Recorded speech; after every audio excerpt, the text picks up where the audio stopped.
ইউসুফ আলাইহিস সালাম বলেছিল না যে আমি বিশ্বস্ত, আমাকে দায়িত্ব দেন? আমি বলতে চাই আমি বিশ্বস্ত, আমাকে দায়িত্ব দেন। আমাকে 5 বছর সময় দেন, পুরো দেশের শিক্ষা সিস্টেম চেঞ্জ করে দেবো ইনশাআল্লাহ। প্লে গ্রুপ থেকে প্লে গ্রুপ থেকে নিয়ে মাস্টার্স পর্যন্ত এমন শিক্ষানীতি প্রণয়ন করা সম্ভব যে আমাদের বাচ্চারা একদম প্লে থেকে মাস্টার্স পর্যন্ত বাংলা, ইংরেজি, অঙ্ক এবং জেনারেল সাবজেক্টগুলোর সাথে কোরআন হাদিসের একটা অপূর্ব সমন্বয়ে পড়াশোনা করবে ইনশাআল্লাহ। একা করে দিতে পারবো ইনশাআল্লাহ তাআলা। আমাকে এরকম 100 জন শিক্ষাবিদ দেন, 100 জন আলেম ওলামা দেন, একটা প্যানেল করে দেন, পুরো দেশের শিক্ষা চেঞ্জ করে দেওয়া যাবে ইনশাআল্লাহ। জাস্ট আমাকে একটা সমৃদ্ধ লাইব্রেরি দেন, বসার জায়গা দেন, কাজ করার জায়গা দেন, স্বাধীনতা দেন, ইনশাআল্লাহ আমি করে দেই। তারপরে আপনারা চেক করেন, যদি মনে হয় হ্যাঁ দেয়া যায় তাহলে দেন, না হলে আমারটা ছুঁড়ে ফেলে দিন ইনশাআল্লাহ। সে মাশাআল্লাহ ডক্টর হয়েছে, হওয়ার পরে এখন সে দেখছি কসাই হয়ে গেল। তাহলে কোন শিক্ষাটার ঘাটতি হলো? নীতির, নৈতিকতার, ইসলামের ওই বুঝটা নাই, পরকালীন কনসেপ্ট নাই। একজন ইঞ্জিনিয়ার মাশাআল্লাহ, আপনি theta, sine theta, cos theta সব তো বুঝেন মাশাআল্লাহ। আপনি একজন আর্কিমিডিস থেকে শুরু করে পিথাগোরাস সব পড়ে ফেললেন, কিন্তু ইঞ্জিনিয়ার হয়েও তো আপনি চোর হলেন। তাহলে কোন শিক্ষার অভাব হলো বলেন?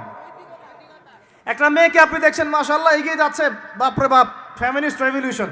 আদতে ওর গায়ে এখন একটা গেঞ্জি, ওর গায়ে পায়ে একটা জিন্সের প্যান্ট, বাহিরের চলাফেরা দেখে তার অঙ্গ প্রত্যঙ্গ সব স্পষ্ট দেখা যাচ্ছে, সে স্পষ্ট বেপরদায় চলছে। একটা ছেলেকে আপনি দেখছেন বাহির থেকে পড়ে আসলো, এসে এখানে ট্রান্সজেন্ডার হয়ে গেল, লিঙ্গ পরিবর্তন করতেছে। ছেলেপেলেকে দেখছেন এখানে ডিগ্রি অর্জন করেছে, কিন্তু মাদক ছাড়তে পারছে না, মেয়েদের সাথে জেনা ছাড়তে পারছে না, সমকামিতা ছাড়তে পারছে না। শিক্ষার সংজ্ঞাটাই বা আসলে কি? তাহলে সংজ্ঞাটা কি? এডুকেশনের সংজ্ঞাটা কি আমাকে বলেন? শিক্ষার মূল সংজ্ঞাটা কি? আমরা কি এই বিশ্বের মূল শিক্ষা ব্যবস্থা কি মুসলমানরা গড়ে দেয় নাই? একটা বই কিনেন বাসায় গিয়ে, যে এই বিশ্বের 1000 সেরা আবিষ্কার, ওখানে দেখবেন সবগুলো মুসলমানদের নাম আছে না নাই? আপনি যে ল্যাপটপ চালাচ্ছেন, অ্যালগোরিদম কে দিয়েছে? হিন্দু ভাইরা দিয়েছে, খ্রিস্টান ভাইরা দিয়েছে। আমি বোঝানোর জন্য ভাই বলছি, বৌদ্ধ ভাইরা দিয়েছে, ইহুদিরা দিয়েছে, এরা দেয় নাই। কারা দিয়েছে? মুসলিমরা দিয়েছে। আপনি যে মেডিকেল সায়েন্সের কথা বলছেন, মূল জিনিসটা কে দিয়েছে? মুসলিমরা দিয়েছে।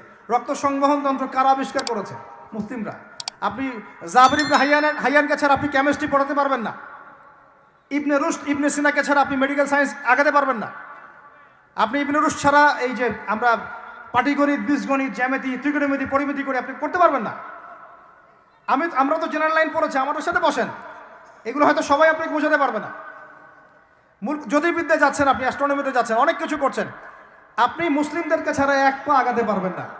মূল ভিত্তিটা গড়ে দিয়েছে কারা? উমাইয়ারা, আব্বাসীয়রা, সেলজুকরা, উসমানীয়রা এবং 4 খলিফার সময়।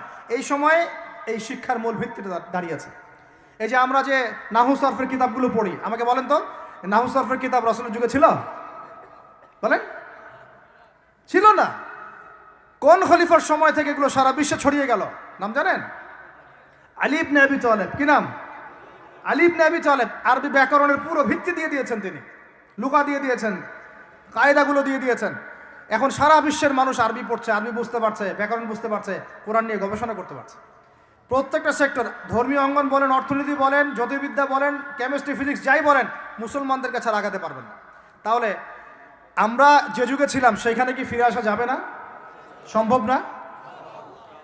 তাহলে প্রয়োজন কিসের? প্রয়োজনটা হচ্ছে, আমি জেনারেল শিক্ষার বিরোধী নই, কোশ্চিনকালেও নয়।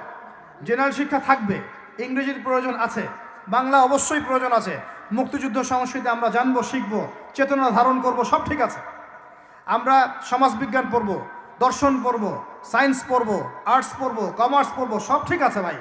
মেডিকেল সায়েন্স পড়েন, ইঞ্জিনিয়ারিং পড়েন, কিন্তু কোরআন বাদ দিয়ে নয়, হাদিস বাদ দিয়ে নয়, আকিদা বাদ দিয়ে নয়, সিরাত বাদ দিয়ে নয়, ফিকহ বাদ দিয়ে নয়। রাজি আছেন ইনশাআল্লাহ? এখন আমাকে বলেন, এর উপায় কি? এর আসল উপায় কি?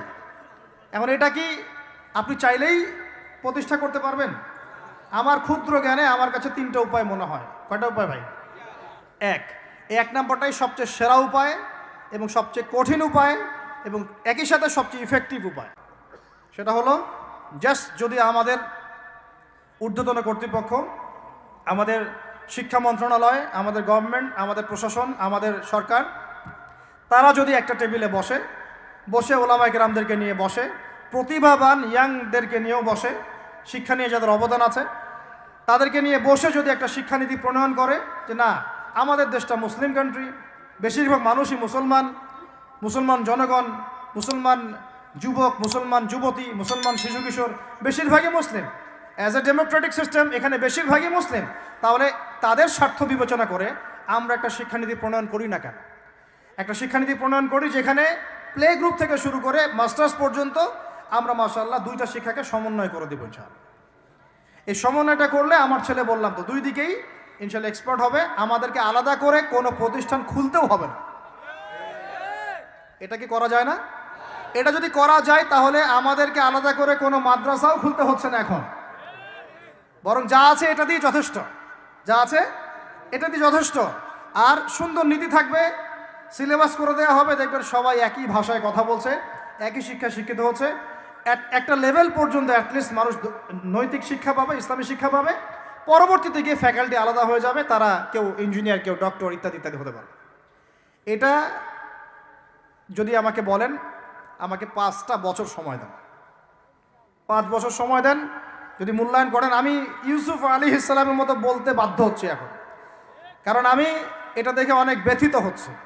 কেউ বলুক না বলুক, আমি কোনো দলের পক্ষ থেকে বলছি না, কোনো মতের পক্ষ থেকে না, কোনো রাজনৈতিক ব্যক্তিবর্গের পক্ষ থেকেও নয়, আমি আমার ব্যক্তিগত ব্যক্তি স্বার্থের পক্ষ থেকে বলছি, আমাকে 5টা বছর সময় দেন, ইনশাল্লাহ এটা আমি গড়ে দিতে পারবো। জাস্ট আমাকে একটা সমৃদ্ধ লাইব্রেরি দেন, বসার জায়গা দেন, কাজ করার জায়গা দেন, স্বাধীনতা দেন, ইনশাল্লাহ আমি করে দেই।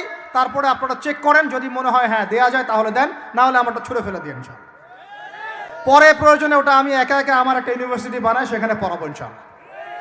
এটা 1 নাম্বার অপশন। 2, যদি এটা না করা হয়, আর এটা না করার সম্ভাবনাও আছে, কারণ আমি বলছি পুরো বিশ্ব আমরা নিয়ন্ত্রণ করি না, আমরা নিয়ন্ত্রিত।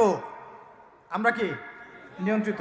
তারপরে দ্বিতীয় অপশন হচ্ছে, যতগুলো শিক্ষা প্রতিষ্ঠান এখন আছে, স্কুল হোক আর মাদ্রাসা হোক, এগুলোতে আপনারা সিলেবাসের মধ্যে একটু সমন্বয় নিয়ে আসার চেষ্টা করেন।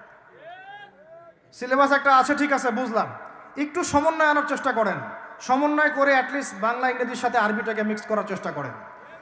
আমার ছেলে কোরআন শিখলে কোনো সমস্যা নাই, সে বিপদগামী হবে না, সে গোমরা হবে না, সে কখনো জঙ্গি সন্ত্রাসী হয়ে যাবে না ইনশাআল্লাহ, বরং সে এই দেশের একজন সম্পদ হবে ইনশাআল্লাহ, ইনশাআল্লাহু তাআলা। তো এত ভয় কিসের? কোরআনকে এত ভয় কেন করেন? নবীর সুন্নতকে এত ভয় করেন কেন? সমস্যাটা হচ্ছে কোরআন হাদিসের সঠিক ব্যাখ্যাটা না প্রচার করার কারণে কোনো ক্ষেত্রে মানুষ উগ্র হয়ে যাচ্ছে, এটা সত্য। কিন্তু আমরা সেই উগ্রতা ছড়াতে চাই না, আমরা কোনো বিচ্ছিন্ন জনগোষ্ঠী নই, আর আমাদের কোনো গোপন কোনো এজেন্ডাও নাই। আমাদের এজেন্ডা একদম স্পষ্ট পরিষ্কার, আমরা বাইতুল মুকাদ্দাস চাই, আমরা মুসলমানদের মধ্যে নৈতিকতা চাই, সুন্দর শিক্ষানীতি চাই, হালাল অর্থনীতি চাই, এবং হালালভাবে বেঁচে খেয়ে আল্লাহর ইবাদত করতে চাই, এতটুকুই। এর বেশি কিছুই আমরা চাই না। এর বেশি কিছু চান না? আল্লাহ পাক আমাদের সবাইকে তৌফিক দান করেন।